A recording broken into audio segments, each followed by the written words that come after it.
Disrumpiendo nutricionalmente hacia una mejor salud.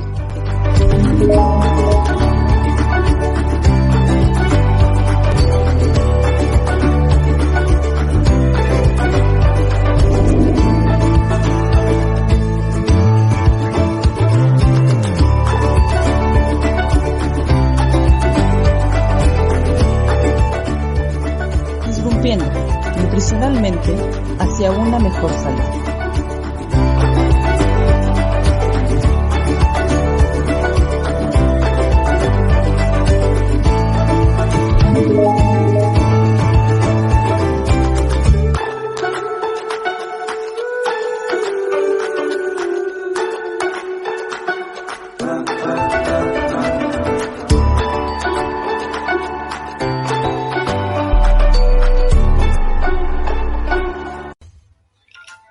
Hola, ¿qué tal? Muy buenas noches.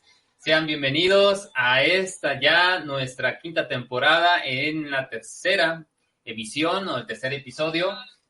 ¿Qué tal? Muy buenas noches, Itzel. Buenas noches, Master, ¿cómo está? Qué gusto verlo nuevamente por acá. Sí, ya vamos a estar ahora más entretenidos por este medio. Vamos ahora a hablar de algo interesante que por ahí estábamos atendiendo, que es el tema de alimentos biogénos o biociógenos. Ahorita me vas a decir bien la palabra. Que son alimentos que se pueden prohibir o se deben de tener cuidado en pacientes con hipotiroidismo. Y antes de entrar en el tema, me gustaría darles un poquito de cifras, un poquito de información en la situación en México. En México, este problema hace muchos años, en los años 40, en los años 30, 40, se tenía un problema relacionado a la alimentación. Había desabasto alimentario y por lo tanto había una deficiencia. Pero ahorita vamos a hablar de algunos conceptos muy básicos de la enfermedad, de la hipotiroidismo, que se dividen en diferentes etiologías,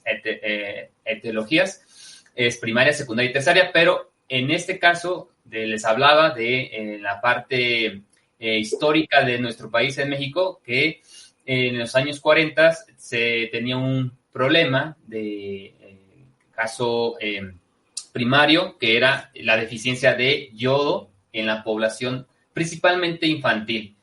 Ya después se empezó a corregir, ¿verdad? Con la digamos, adición del yodo en la sal. Pero actualmente en México no es un problema grave, pero sí hay 1% de la población en México que lo padece, que es un número interesante, es un número de 1 millón de personas que lo padece. Y no todos saben que lo padecen. Ese es el gran detalle. En este caso, la gran mayoría, digamos que es 10 veces más frecuente en mujeres, o es más frecuente en mujeres este tipo de hipotiroidismo primario, ya sea por una situación autoinmune, que ahorita nos va a explicar la licenciada Itzel, nos va a decir un poquito más a detalle esa situación, y la otra es relacionado un poco más al tema de situaciones secundarias, un poquito más de infecciones, cirugías o problemas de traumatismo. Pero vamos a ir desglosando ese tema. Nada más quería como un panorama global de la situación en México de la hipotiroidismo, que en sí hay como nutricionistas, como profesionales del área de la salud, tenemos que tener cuidado y saber explorar, saber hacer un buen diagnóstico y un buen tratamiento, y todo obviamente con un equipo multidisciplinario, porque también va de la mano con el especialista en el ámbito más médico, con el endocrinólogo principalmente. Así que, Itzel, si nos vas un poquito más metiendo en este tema, te agradecería. Sí, claro que sí. De ahí tocó un punto muy importante, que es la parte de que como nutriólogos debemos de estar conscientes de la importancia que tiene como tal la glándula tiroides. Si pudiéramos decir una función, porque de las miles funciones que tiene, una función en específico sería la regulación del metabolismo y especialmente el metabolismo basal. Y eso creo que ya nos hace mucho ruido como nutricionistas, como nutriólogos, de la importancia que tiene entonces en básicamente el metabolismo y crecimiento y demás acciones a nivel de nuestro sistema y nuestro cuerpo. Entonces, bueno, esta glandulita evidentemente pues no funciona por sí sola. Tiene antecesores, que precisamente son otras glándulas que se encuentran más arriba, que son las que van a dar como la señal inicial. Y para esto está el eje hipotálamo, hipófisis, tiroides, que justo ahí es donde va a radicar entonces lo que comentaba usted, licenciado, que es la parte a nivel de la etiología del hipotiroidismo en este caso. Tenemos entonces la primera señal, que es la del hipotálamo, que va a liberar la hormona tirotropina, que es justo la primera señal que va a haber.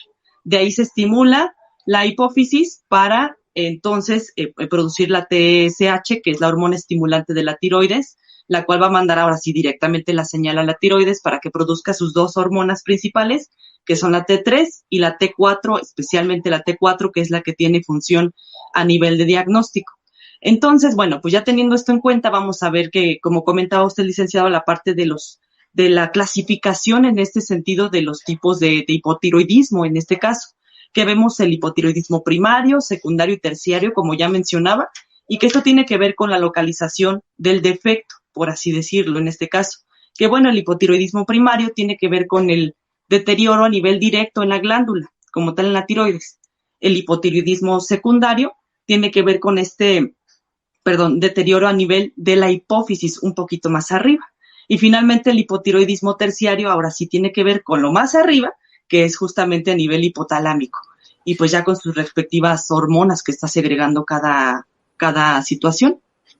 Sí. Me gustaría agregar ahí en la parte etiológica del de la parte primaria, Itzel, que la gran mayoría de los casos son precisamente de la etiología primaria. Es un 95% de ellos y que aquí hay que diferenciar o hay un subdiferenciación o dos causas principales de la primaria. Una que no se da muy seguido, pero puede haber casos, es por el consumo deficiente de yodo, que no quiere decir que en México no exista, pero puede haber la ocasión en que personas no se estén alimentando adecuadamente y estén consumiendo muy bajo yodo. Y la segunda causa principal es, bueno, por cuestiones de sistema inmunológico, que aquí ya es el trastorno o la enfermedad de Hashimoto. Hashimoto, sí. Hashimoto. ¿Ok?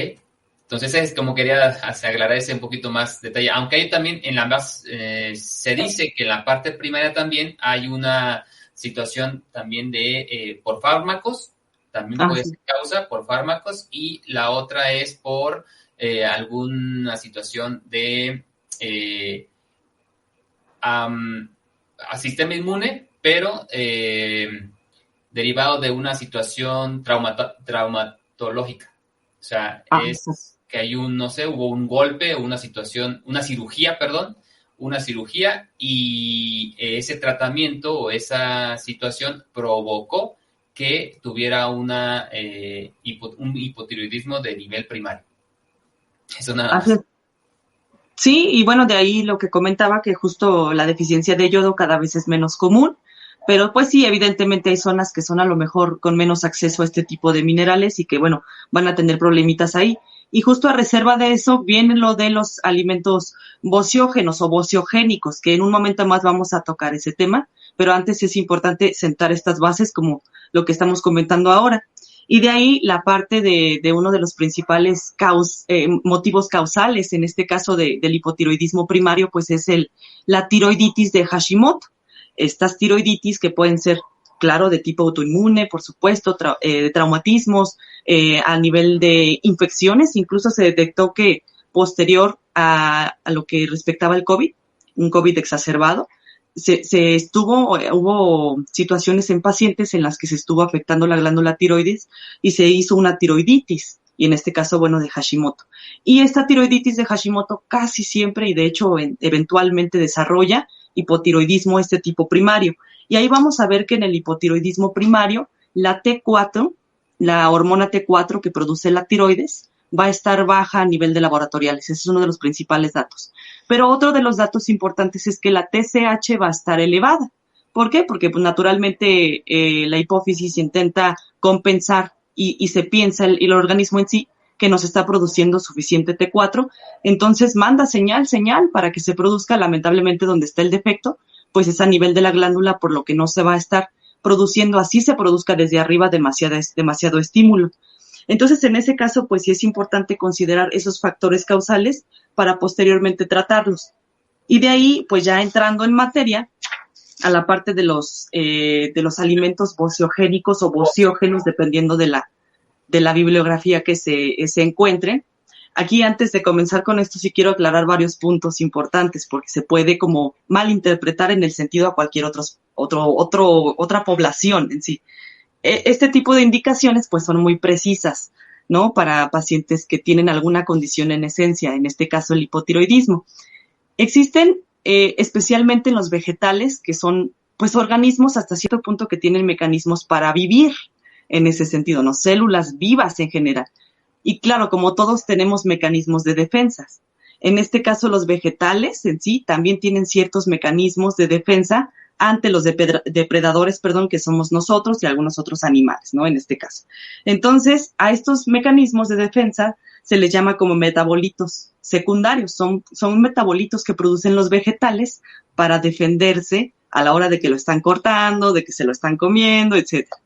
Y justamente estos metabolitos secundarios pueden llegar a tener efectos hasta cierto punto, pues secundarios o negativos a nivel o en algún aspecto anatómico, funcional, etcétera. Entonces, hay una familia especialmente de verduras, de vegetales, que son las brasicáceas.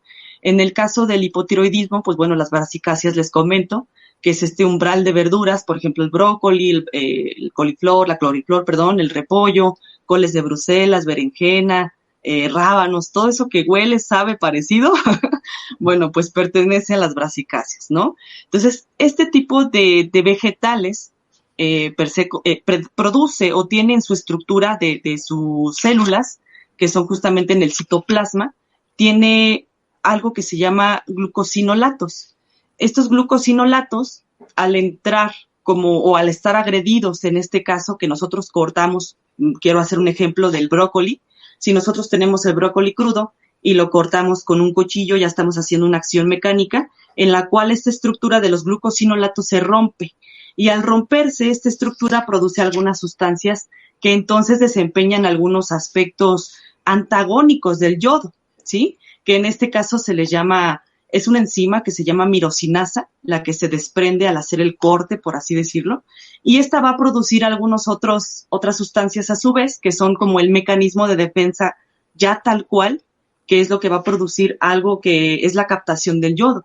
Es decir, va a llegar estas sustancias, se van a agarrar al yodo circulante que va directo a la tiroides, pero no va a dejar que pase a la tiroides, sino se va a pegar al yodo y no va a dejar que haya absorción ni síntesis en sí a nivel de la tiroides. Estas sustancias, que son los antagonistas, voy a pronunciar los nombres, espero no estarlos diciendo mal, pero ya ahí me escriben si los pronuncié mal, porque son nombres químicos hasta cierto punto.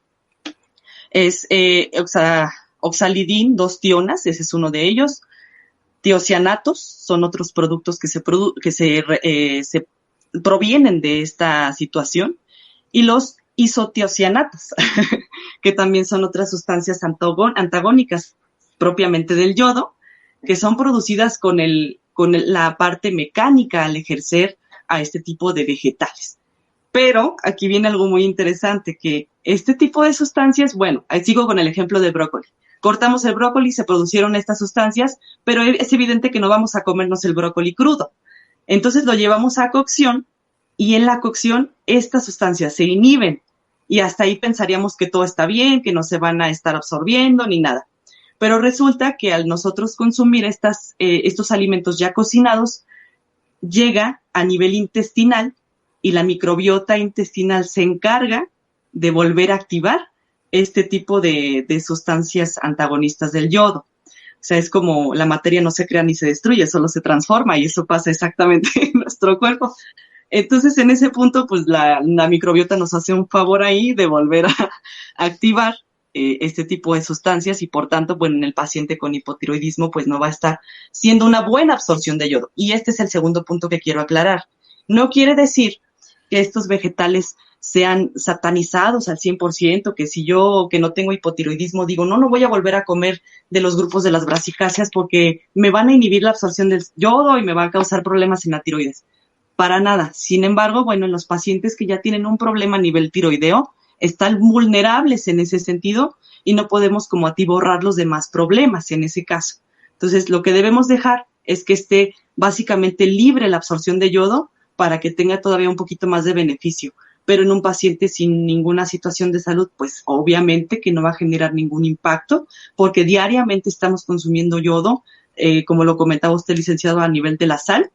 Claro, tampoco depende, esto se puede malinterpretar, porque si decimos que la sal le vamos a estar echando demasiada, y no se trata de eso, sino que consumir lo necesario, preferir la sal yodada en vez de la sal de grano, porque ahí hay garantía de que ya está el yodo en ese caso. Y bueno, es al punto que queremos llegar, que este tipo de brasicáceas que ya les comenté, pues naturalmente son bociogénicas, generan un impacto a nivel de la función tiroidea, por lo que en el paciente con hipotiroidismo todavía no podemos generar como pues este tipo de indicaciones para que no esté generando pues impacto ahí y que deje libremente al yodo su absorción. Sí, sobre todo, Itzel, que aquellos pacientes, aquellas personas que, voy a decir algunos síntomas, pero siempre la clínica, siempre el diagnóstico nos va a dar la certeza de que es un caso de hipotiroidismo, porque se puede confundir, y que ya lo mencionabas, la T4 está baja, pero la T3 está elevada. Entonces, ahí tendríamos que tener, pues en este caso, la clínica, las laboratoriales, con mucho cuidado, pero voy a mencionar un poco la parte de síntomas, signos y síntomas de un paciente con hipotiroidismo, y básicamente es, bueno, desde que nace voy a decir un poquito, y ya después en la parte adulta, pero desde que nace, si ya es congénita, es que es un peso mayor de 4 kilos, tendríamos que estar pensando si hay algo interesante que hay que analizar con este bebé. Tiene problemas de alimentación, tiene llenado se ha caracterizado por una hernia umbilical, estreñimiento y defectos en el cierre de las fontanelas. Se ha visto que han sido también relacionados con la hipotiroidismo en la parte infantil. Y también otra de las causas a nivel ya cuando crece este bebé es que hay un retraso mental, talla baja, peso o talla baja, con la parte de la densidad ósea disminuida y un abdomen prominente. La piel reseca, principalmente en un paciente con hipotiroidismo, vamos a observar visualmente en los signos una piel seca, reseca, con escamas y edema periférico. Es una de las causas de los signos y síntomas que vamos a estar observando, además del estreñimiento que ya había mencionado. Y entonces, esa es la clínica a nivel de signos y síntomas, pero la que te va a dar la diagnóstico como tal es los laboratoriales. Y para ello, pues siempre es bueno recomendarles a los colegas que se acerquen hacia los especialistas endocrinólogos, en el cual van a tener que tener una buena equipo para tratar a este paciente. Entonces también es un paciente que también a la clínica al momento de la palpación, pues al momento de observar la glándula tiroides, pues va a estar inflamada. Pero no en todos los casos, no en todos los casos. Por eso la clínica a nivel de signos y síntomas te da las ciertas, por ahí, alertas, pero lo que te va a dar es los laboratoriales. Y así que en los alimentos bociogénicos, espero haberlo dicho ahora sí bien, ellos son alimentos que nos van a pues provocar, ¿no?, que se incremente esta inflamación a nivel de tiroides. Sí, donde es bueno estar, si nos vamos a dedicar a atender a pacientes con hipotiroidismo, pues sí tener estos alimentos bien identificados y saber cómo podemos aprovecharlo de la manera de diferentes tipos de cocción, porque en algunos, como acabas de mencionar, Itzel, alimentos al momento de ciertos procesos puedes inhibir, pero hay que ver a nivel gastrointestinal, a nivel de los procesos de absorción, si se reactiva por cuestiones ya de metabólicas, las bacterias pues reactivan este proceso. Entonces, todo eso hay que orientar al paciente, hay que darle información donde tampoco no tenga miedo en probar ciertos alimentos y pues, ¿no?, provoquemos un problema ahí, ¿no?, de prohibir, ¿no?, en vez de educar. Y entonces hay alimentos que sí son permisibles, que se pueden consumir, que son los huevos, el arroz, el maíz, las lentejas y los plátanos. Son algunos de los alimentos que no hay, digamos, problemas a nivel de sistema inmune. Entonces, pues, ¿cómo ves, Itzel? Sí, bueno, es que al final no hay ninguna como dieta en específico que sea para hipotiroidismo, hipertiroidismo o para alguna situación tiroidea. Hay que ver las secuelas que deja la enfermedad en sí, o sea, como todos estos estragos que tiene la enfermedad consigo para sí mismo tratar cada una de las situaciones, que de hecho esa es la indicación. De hecho, pues este tipo de vegetales que ya les comentábamos, en sí tienen muchísimas otras propiedades, a reserva, bueno, nada más de que suelen desprender algunos metabolitos, pero no por eso los vamos a satanizar para nada, incluso en estos pacientes hay que ver definitivamente cómo se encuentra actualmente para sí mismo dar indicaciones. Es como un paciente con diabetes en el que pues se refiere el uso de carbohidratos más mesurado, pero pues hay que ver cómo está el tipo de carbohidrato, etcétera. No, ese es otro rollo, pero al final es una analogía para llegar a este punto. Y la otra parte que quería comentar es que sí, evidentemente el hipotiroidismo en algún punto llega a ser asintomático y puede llegar a ser sintomático en algún momento. Puede estar o no con bocio, dependiendo del tipo de tiroiditis y de qué tan grave está. Y pues sí, al final este tipo de alimentos bociogénicos o bociógenos van a estar capturando el yodo, por lo que pues esta síntesis de T3, T4, especialmente T4, va a estar inhibida. Pero al final la dieta del paciente con hipotiroidismo debe ser lo más variada posible. Entre más variada esté su dieta es mucho mejor. Una dieta variada, suficiente, completa, como las leyes de la alimentación, por supuesto, tenemos que estarla indicando, pero una prioridad aquí es más que hacer un déficit calórico, porque fíjense que estos pacientes estábamos revisando que generalmente en calorimetría indirecta presentan un gasto energético en reposo disminuido.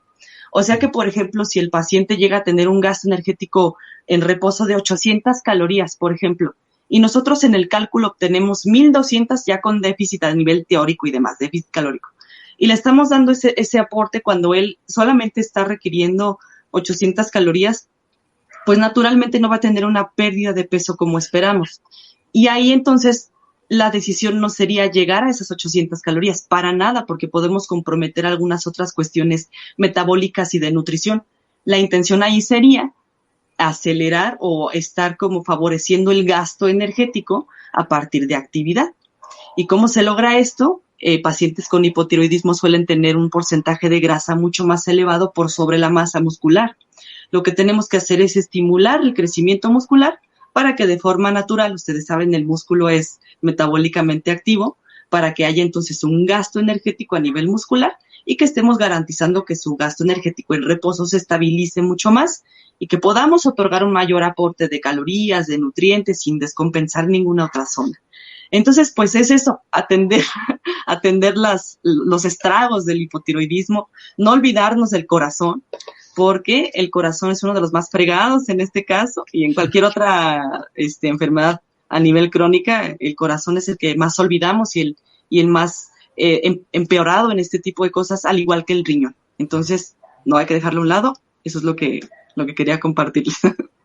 Sí, como ya le hemos dicho, a nivel ya de tratamiento multidisciplinario, pues si el nutriólogo no está especializado, no tiene una adiestramiento para la actividad física en estos pacientes, pues bueno, ahí sí hay que tener en cuenta pues el entrenador que va a llevar de la mano. Es parte fundamental pues el ejercicio para casi la mayoría de todos los tratamientos, una actividad física moderada, una actividad física adecuada a la persona. Entonces, pues bueno, han sido una de las recomendaciones que se han mencionado y hemos pues mencionado parte de esta situación del hipotiroidismo aquí en México y parte de la situación que prevalece, que a pesar que no es no es nuestro mayor número de pacientes, pero era un tema que pues necesario para que en el caso de que algún momento tengas esa situación con un paciente, bueno, puedas también tener más herramientas y poder atender adecuadamente a tu paciente.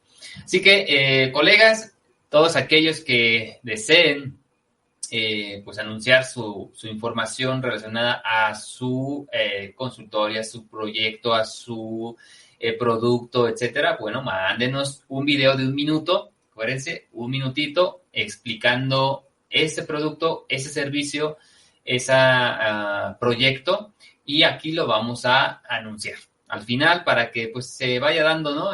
Lo vayan conociendo a nivel nacional e internacional, ¿por qué no? Así que nos despedimos en esta tercera edición, mejor dicho, tercer episodio de la 5ª temporada. Hasta la próxima, chicos. Buenas noches. Adiós. Hasta luego, buenas noches.